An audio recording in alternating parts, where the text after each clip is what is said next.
Gising na gising ang mga damdamin gabi-gabi. Simulan natin ang balitaan. Nagpapatrol. Nagkausap po kami ni nanay. Ano kailangan niya? Gusto nga nanay na harap yung Istanbul eh. Tino, ang dapat mong gawin ngayon ay yung mga ipagiganti mo ang buhay ni Erika at ng anak niyo.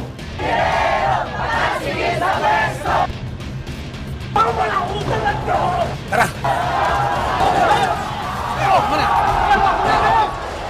Tatanggalin nila tayo sa pwesto! Hindi ako papayag. Magkamatayan ako, magkakamatayan. Pinahihintulutan ko kayo gumamit ng dahas.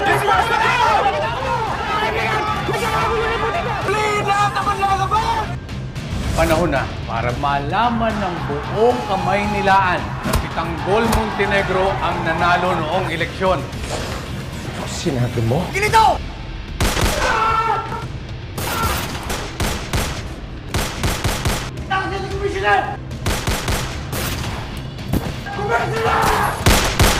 Olsen, I owe you. Buti na lang pa, same kayo ng blood type ni Olsen.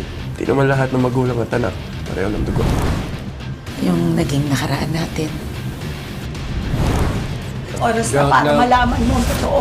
Pinaghirapan namin ang mga milyones na nawawala. Gagawin namin ang lahat para may ibalik yun. Pag nakarating sa pulis yung inabo ni Fredo, sasabit tayo. Anong nangyayari? Hindi po alam. Kailangan natin umalis.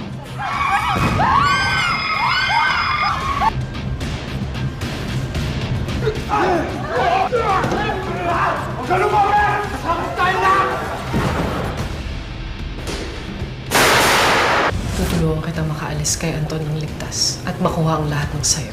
I confronted my wife kasi nalaman ko that she had an affair.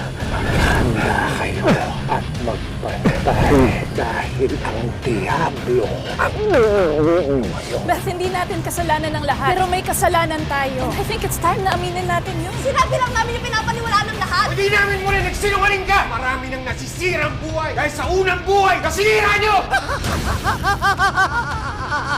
Mabuti ang puso mo. Ano naman? Ayaw naman nila sa akin. Kung ano-ano nang sinabi ng pamilya niyo tungkol sa amin.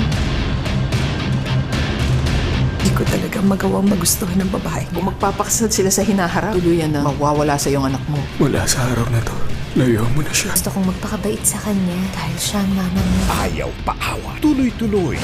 Makapigil-hila ang mga eksena sa ating primetime bida.